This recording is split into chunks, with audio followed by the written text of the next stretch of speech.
each member of our analysis team watch our plays through 90 minutes game match, making notes and coding for specific situations. And well, after it finishes, we have a conversation about the key points from the performance and make our conclusion for what the player needs to address in training and future matches. And during the coding, writing, and annotating process, we use several platforms which are highly professional and the same as the top major professional clubs and scouts too. And we also have our systems, but they are a bit more private, but that factor into the analysis.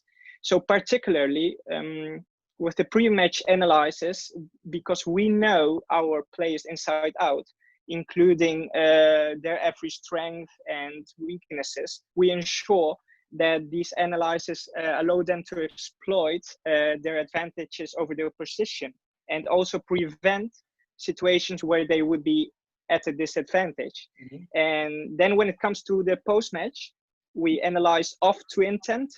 So we know exactly what our players were trying to do and can consider how successful they were.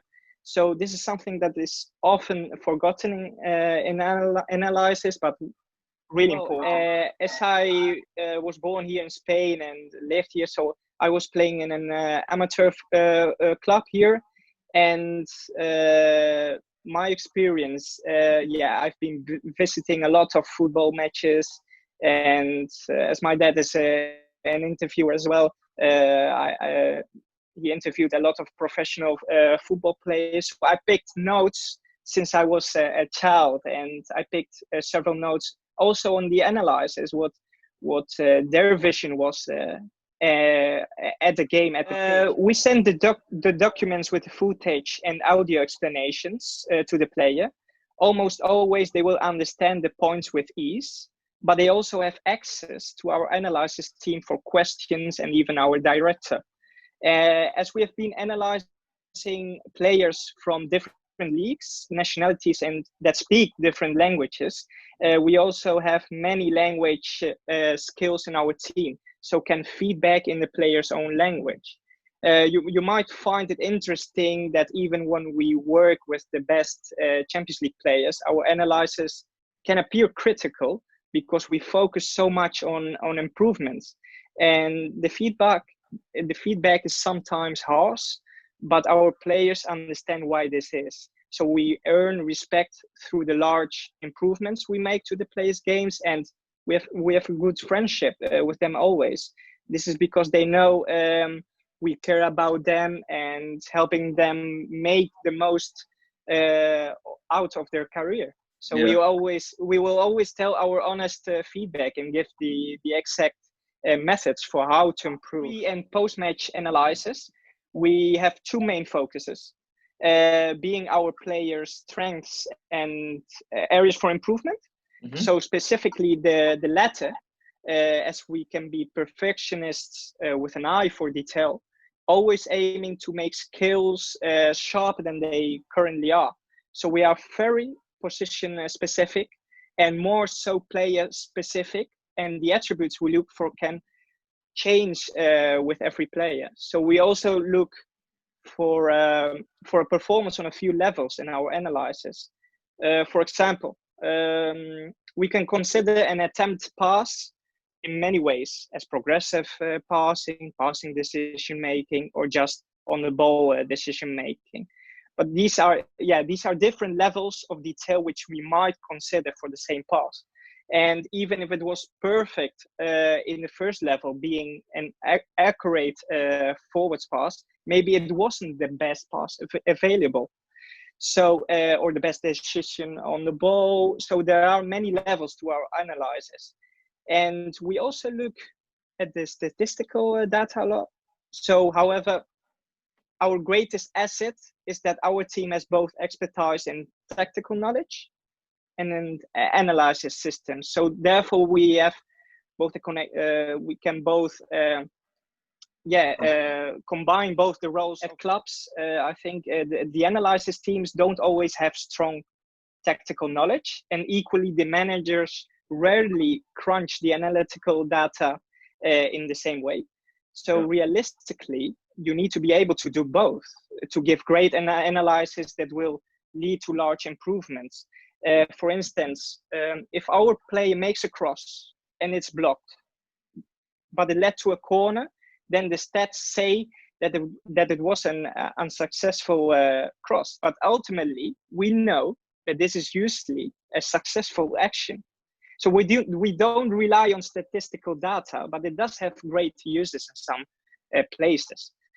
For example, with our analysis, we designed our own decision-making pathways using the statistic goal differential, which gives the percentage chance that a decision will result in a goal for the team,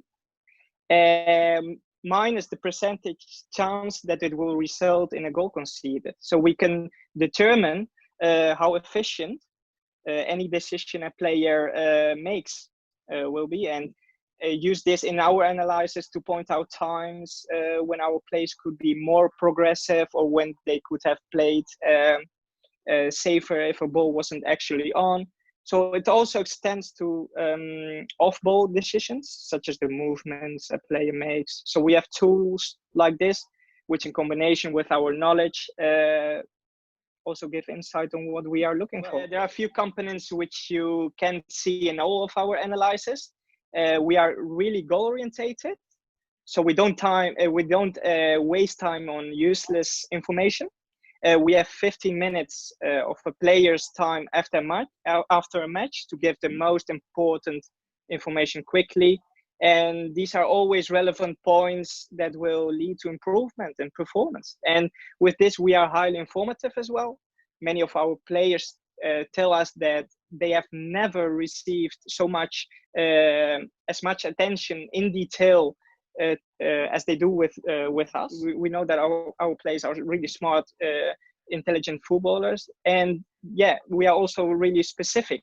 Like I said before, the analysis and feedback is completely individualized, like you said. And so even when we make the same point to two different players, there will be differences in the way we explain based on what the player already knows and does well, and what they don't. And lastly, and most importantly, our analysis is always actionable. So there are no points which are made without clarity for how to actually improve or become more consistent in the action. Our players can always go away with the knowledge of what they will do next.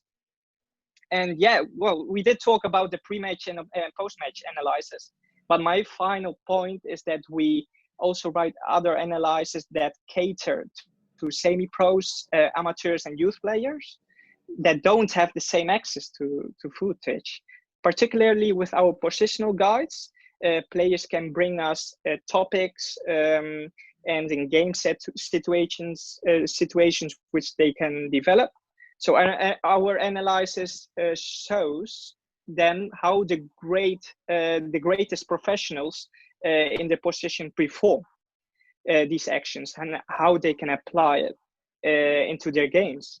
So then in time, they become professional players and themselves, and we can work through their footage too. So the positional guides are also something which we do with the professionals, though while they are injured or to keep their technical development ongoing. And they always can drop us a message at both accounts if they're interested, and that's it. We've got 2 Instagrams, the @View for Football and the analysis one @View for Football Analysis.